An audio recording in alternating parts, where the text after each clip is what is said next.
Private Quickie. The First Amendment doesn't just protect our rights to free speech and free press, it protects our rights to anonymous speech and press, especially when it's political and election speech.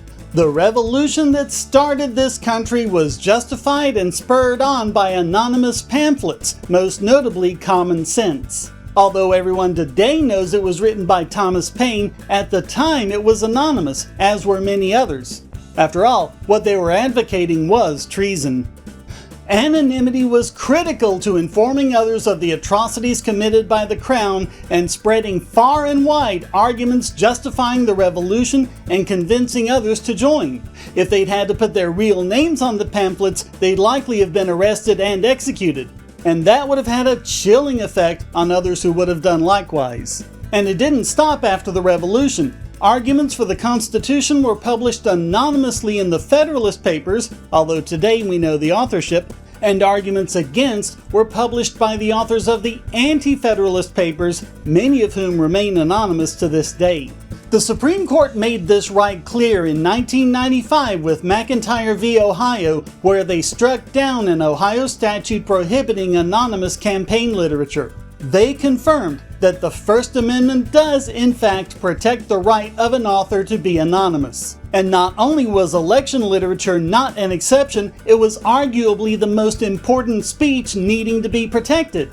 Although they did find in Buckley v. Vallejo that campaign advertising needed to be disclosed publicly, that only applied to a candidate's campaign or any donations made regarding it, not any third parties that may wish to publish literature for or against.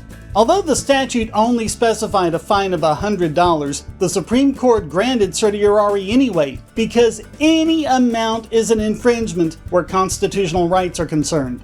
John Paul Stevens wrote for the majority, "Under our Constitution, anonymous pamphleteering is not a pernicious, fraudulent practice, but an honorable tradition of advocacy and of dissent.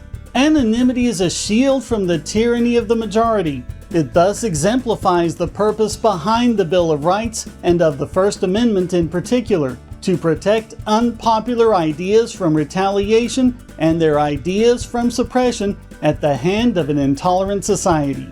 Clarence Thomas concurred.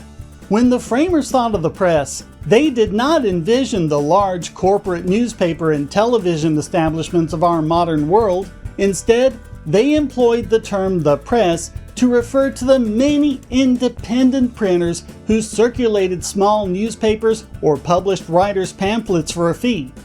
It's one more reason on the pile why you should always be suspicious of anyone arguing against people's right to be anonymous. Whatever abuse you think anonymous people might engage in, that's nothing compared to the horrendous consequences that can arise from people not being able to speak anonymously. Consequences that are real, personal, and often life-altering.